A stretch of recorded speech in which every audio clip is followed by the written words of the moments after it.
নমস্কার বন্ধুরা, আমি সায়নী। তোমাদের সবাইকে স্বাগত জানাই লিভিং উইথ সায়নীর আরও একটি নতুন পর্বে। বন্ধুরা, সামনেই আসতে চলেছে বুদ্ধ পূর্ণিমা। বৈশাখ মাসের পূর্ণিমা তিথিকে বলা হয় বৈশাখী পূর্ণিমা বা বুদ্ধ পূর্ণিমা। এই পবিত্র তিথিতেই ভগবান বিষ্ণুর নবম অবতার ভগবান শ্রী গৌতম বুদ্ধের জন্ম হয়েছিল। আবার পূর্ণিমা তিথিতে লক্ষ্মীনারায়ণ পূজা করাও সংসারের জন্য, অর্থাৎ সুখ সমৃদ্ধি এবং আর্থিক উন্নতির জন্য অত্যন্ত শুভ বলে মনে করা হয় এই পুজো করলে ভগবান শ্রী নারায়ণ ও মাতা লক্ষ্মীর কৃপায় ভক্তের জীবন থেকে সকল দুঃখ কষ্টের অবসান ঘটে। আর এই বছর এই দিনটি পড়েছে শুক্রবার। আমরা সকলেই জানি শুক্রবার মা মহালক্ষ্মীর বার, তাই এই দিন বাড়িতে মা লক্ষ্মী এবং সাথে শ্রীনারায়ণের পুজো করলে তা অত্যন্তই মঙ্গলজনক বা ফলদায়ী বলে গণ্য করা হয়। আজকের ভিডিওতে আমি তোমাদেরকে বলে দেব এই পূজার সহজ নিয়ম, সময়সূচি এবং তার সাথে বলে দেব একটি সহজ উপায়, যা যদি তোমরা ঠিক মতন করতে পারো তাহলে নিজের সৌভাগ্যকে নিজেই আকর্ষণ করতে পারবে, গৃহ ভরে উঠবে ধন সম্পদে এবং সুখ শান্তি তোমার কাছে ধরা দেবে। তাই চলো বন্ধুরা, দেরি না করে পূজাবিধি শুরু করা যাক। আশা করছি আজকের ভিডিওর থেকে তোমরা একটু হলেও উপকৃত হবে এবং তোমাদের ভালো লাগবে।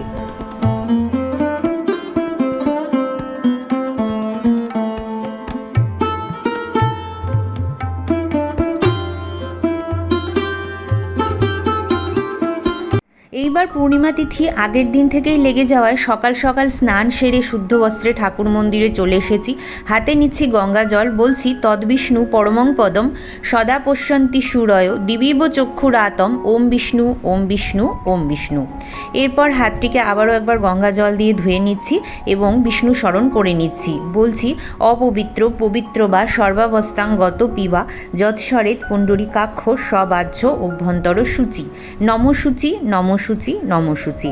ভগবান শ্রী নারায়ণের অত্যন্ত প্রিয় রং হচ্ছে হরিদ্রা রং বা হলুদ রং, তাই জন্য আমি হলুদ রঙের কাপড় পেতে পূর্ব দিকে একটি জলচৌকিতে আসন প্রস্তুত করেছি।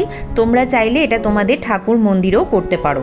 পূজাবিধি শুরু করার আগে চলো দেখে নেওয়া যাক এই বছরের বুদ্ধ পূর্ণিমার পূর্ণাঙ্গ সময়সূচি। এই বছর বুদ্ধ পূর্ণিমা পড়েছে 1 মে 2026, বাংলার 17 বৈশাখ 1433 শুক্রবার। এই দিন বৈশাখী পূর্ণিমা বা বুদ্ধ পূর্ণিমা। পূর্ণিমা তিথি শুরু হচ্ছে 30 এপ্রিল 2026 রাত্রি 8:30 থেকে এবং তা স্থায়ী হবে 1 মে 2026 রাত্রি ঘন্টা 9:39 পর্যন্ত। 1 মে সত্যনারায়ণ পুজো ও লক্ষ্মীনারায়ণ পুজোর শুভ সময় পড়েছে প্রদোষে 6টা গতে 7:36 মধ্যে। পূর্ণিমার পুজো দেব বন্ধুরা, তাই সামনে একটু আলপনা দিয়ে নিয়েছি। আর আলপনা ছাড়া তো আমাদের বাঙালি বাড়িতে পুজো অসম্পূর্ণ থাকে। তারপরে আমার কাছে যে মা লক্ষ্মী এবং শ্রী নারায়ণের একটি চিত্রপট আছে, আমি তাতেই আজকে পূজাবিধি সম্পন্ন করছি। এখানে আমি প্রথমেই স্নানের বিধি সম্পন্ন করাবো। এই ক্ষেত্রে আমার একটি কথা আছে, প্রথমেই বললাম যে এবার পূর্ণিমা তিথি একদম সকাল থেকে পড়ে যাচ্ছে, তাই তোমরা সারাদিন যারা ব্রতীরা উপবাস থাকতে পারবে না তারা কিন্তু সকাল সকাল পুজোটা সম্পন্ন করে তারপরে নিজেদের আহারাদি সম্পন্ন করতে পারো। এই দিন তোমাদের কাছে যদি পাথর বা পিতলের মূর্তি থাকে তাহলে তোমরা অবশ্যই তাকে পঞ্চামৃত করাতে পারো। ভগবান শ্রী নারায়ণের ললাটে আমি এখানে কেশরী চন্দনের একটু তিলক করলাম, আর মা লক্ষ্মীর সিঁথিতে আমি সিঁদুর দিচ্ছি। তার শাখা নোয়া পলা এবং বাহন পেচককেও আমি সিঁদুরের তিলক করে নিচ্ছি। ভগবান শ্রী নারায়ণকে আমি হরিদ্রা বর্ণের একটি উপবীত নিবেদন করছি। তোমরা চাইলে এখানে হলুদের বদলে সাদা রঙের উপবীতও নিবেদন করতে পারো। মা লক্ষ্মীকে একটি আলতা সিঁদুর নিবেদন করলাম। মায়ের যে গাছকৌটোটি আমার কাছে আছে তাতে তো সিঁদুর ভরাই থাকে, সেটা মায়ের কাছে রাখলাম। আর একটি ধানের ছড়া, এইটা তো আমার বাড়িতে থাকেই, সেটা আমি মায়ের কাছে রেখে দিলাম। একটি ঘিয়ের প্রদীপ প্রজ্বলিত করছি। বন্ধুরা, বুদ্ধ পূর্ণিমার দিন তোমরা যদি পারো তাহলে একটি ঘিয়ের প্রদীপ অবশ্যই প্রজ্বলিত করবে, নাহলে তিল তেলের প্রদীপ প্রজ্বলিত করলেও চলবে।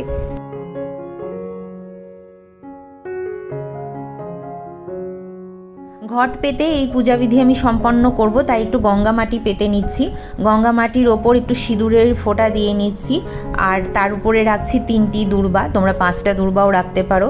একটু সামান্য ধান ছড়িয়ে নিচ্ছি। আমি মা লক্ষ্মীর ঘর ধান দিয়েই পাতি, তোমরা কেউ চাইলে এখানে পঞ্চশস্য ব্যবহার করতে পারো। একটি ঘটে জলপূর্ণ করেছি, তাতে 3টি সিঁদুরের ফোঁটা দিয়েছি। একটি আম্র পল্লবে আমি সিঁদুরের ফোঁটা দিয়ে নিচ্ছি, আর এখানে পানকলা দিয়ে আজকে আমি ঘরটি পাতবো। তোমরা চাইলে কেউ শশীষ ডাব বা হরিতকি বা সুপুরি দিয়েও ঘরটি পাততে পারো।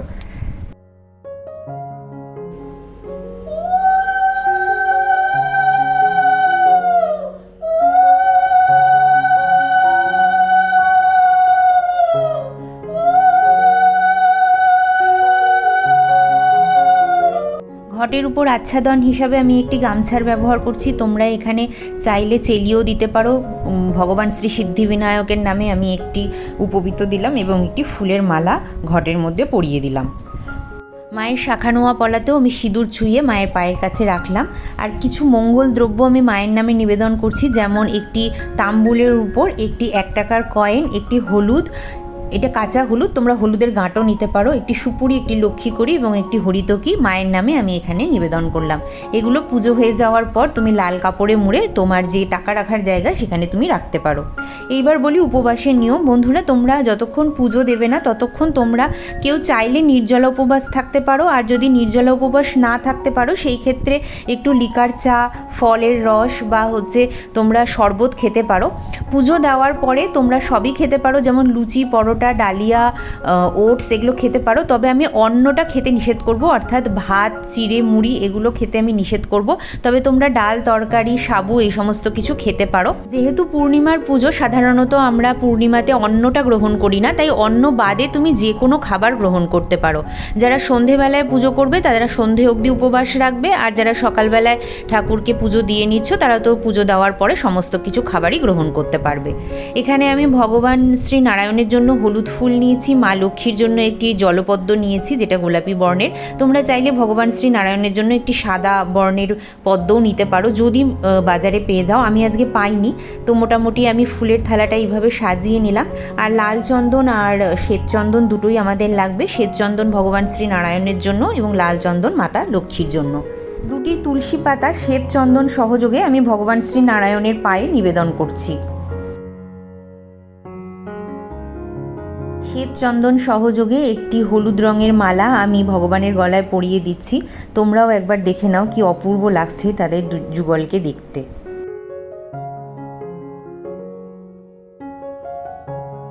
ওম গাং গণেশায় নমো, ওম গাং গণেশায় নমো, ওম গাং গণেশায় নমো, এই মন্ত্রটি বলে আমি প্রথম পূজ্যকে প্রথমেই পুষ্পাঞ্জলি দিয়ে নিচ্ছি জবা ফুল আর দুর্বার দ্বারা।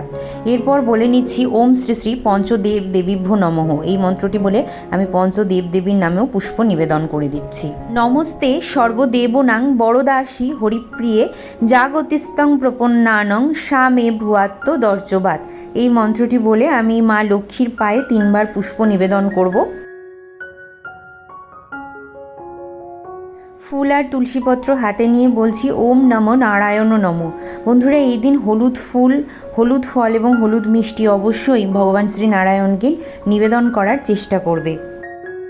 বিশ্বরূপস্য ভার্যাসে পদ্মে পদ্মালয়ে শুভে সর্বতো পাহি মাং দেবী মহালক্ষ্মী নমস্তুতে। ওম নম ব্রহ্মণ্য দেবায় গোব্রাহ্মণ্য হিতায় চ জগদ্ধৃতায় কৃষ্ণায় গোবিন্দায় নমো নমঃ। পাপহং পাপ কর্মহং পাপত্মা পাপ সম্ভব ত্রাহি মাং পুণ্ডরীকাক্ষ সর্ব পাপ হরো হরি, এই মন্ত্রটি বলে আমি দুজনকেই পুষ্পাঞ্জলি দিয়ে নিলাম। প্রথমেই বললাম বন্ধুরা, এই দিন তোমরা হলুদ ফল, হলুদ ফুল এই সমস্ত কিছু ভগবান শ্রী নারায়ণের পায়ে নিবেদন করবে। তো দেখো এখানে কলা তো ভগবান শ্রী নারায়ণের পুজোতে দিতেই হয়, আম উঠেছে এখন, আর নারকেলটা মা লক্ষ্মীর নামে আমি দিচ্ছি, কেন নারকেলকে শ্রীফল বলা হয় যা মা লক্ষ্মীর অত্যন্ত প্রিয়। তো এই দিয়ে আমি আমার থালা সাজিয়েছি। আর পঞ্চদেবতার নামে একটি নৈবেদ্য করে নেবে। ভগবান শ্রী নারায়ণের পুজো কখনোই সিন্নি ছাড়া সম্পন্ন হয় না, তো আমি সিন্নির লিখিত মাপটা তোমাদেরকে এখানে দিচ্ছি। একদম অল্প করে তোমরা সিন্নি বানিয়েও দিতে পারবে, তোমরা অনেকেই বলো যে অল্প মাপ দাও, তো অল্প মাপটাই আমি এখানে দিলাম। তো এই দিয়ে আমরা কিন্তু ভগবান শ্রী নারায়ণ এবং মাতা লক্ষ্মীর পুজো সম্পন্ন করতে পারি। তবে এত কিছু যারা নিতেও পারবে না তারা কিন্তু সামান্য একটু হলুদ ফুল ভগবানের পায়ে নিবেদন করবে, আর শুধু সিন্নি ভোগটা দিয়ে দিলেই কিন্তু সে তুষ্ট হয়ে যায়। এবং মা লক্ষ্মীকে একটু লাল রঙের বাতাসা যেটা হয় সেটা নিবেদন করে দিলেই কিন্তু তিনি তুষ্ট হয়ে যান। এইটুকুন দিয়েও তুমি একদম সাধারণভাবে পুজো সম্পন্ন করতে পারো। ভগবান শ্রী নারায়ণের চরণে এবং তার ভোগে আমি তুলসীপত্র দিচ্ছি। আর অবশ্যই মা লক্ষ্মীর যে ভোগটি তাতে কিন্তু আমাদেরকে একটু ফুলের পাপড়ি ছড়িয়ে দিতে হবে। এরপর বলে দেব বন্ধুরা, তোমরা যারা অনেক দিন ধরে আর্থিক কষ্টে ভুগছো তারা এই দিন 11টি হলুদ রঙের লক্ষ্মী কড়ি কিনে নিয়ে আসবে এবং একটি হলুদ রঙের চেলির মধ্যে সেই লক্ষ্মী কড়িগুলোকে রেখে দেবে। 11টি কড়ি যেন হয় একটু দেখে নেবে। এটা তুমি তোমার মনস্কামনা জানিয়ে তোমার বাড়ির দুঃখ দারিদ্রতা হরণ করার জন্য যুগলকে একসাথে বলবে এবং এই পুঁটুলিটা এইভাবে ঠিক মুড়িয়ে যতক্ষণ পুজো চলবে ততক্ষণ তাদের পায়ের কাছে রেখে দেবে এবং তিথি থাকতে থাকতে অর্থাৎ পূর্ণিমা তিথি থাকতে থাকতে এই কাপড়টি তুলে মুড়ে দরকার হলে এর মুখটাকে একটা মৌলি সুতো দিয়ে বন্ধন করে তুমি তোমার টাকা রাখার জায়গায় রাখবে। এটি করে দেখো, অবশ্যই তোমাদের যে আর্থিক কষ্ট আছে না সেটা খুব তাড়াতাড়ি দূরীভূত হবে।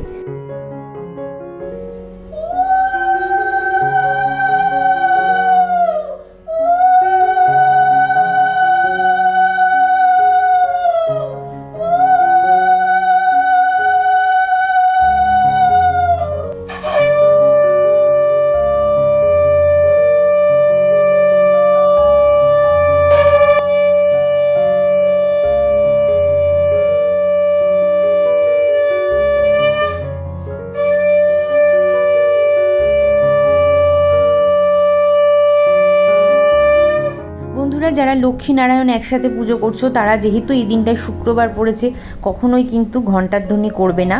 তো এই ছিল আমার লক্ষ্মীনারায়ণ পুজোর সহজ সরল পূজাবিধি বুদ্ধ পূর্ণিমায়। তোমাদের কেমন লাগলো অতি অবশ্যই আমাকে লিখে জানিও। ভিডিওটি ভালো লাগলে লাইক শেয়ার করতে ভুলো না। যারা আজকে আমাকে নতুন দেখছো তারা আমার পাশে থেকেও বন্ধু হয়ে যেও। চলো বন্ধুরা, আজকের মতন এখানেই শেষ করছি। তোমাদের সকলকে জানাই আগাম বুদ্ধ পূর্ণিমার অনেক শুভেচ্ছা ও অভিনন্দন। তোমাদের সকলের গৃহে ভগবান শ্রী নারায়ণ এবং মাতা লক্ষ্মীর কৃপাদৃষ্টি পড়ুক, এই কামনা নিয়েই আজকের এই ভিডিওটি আমি এখানেই শেষ করছি।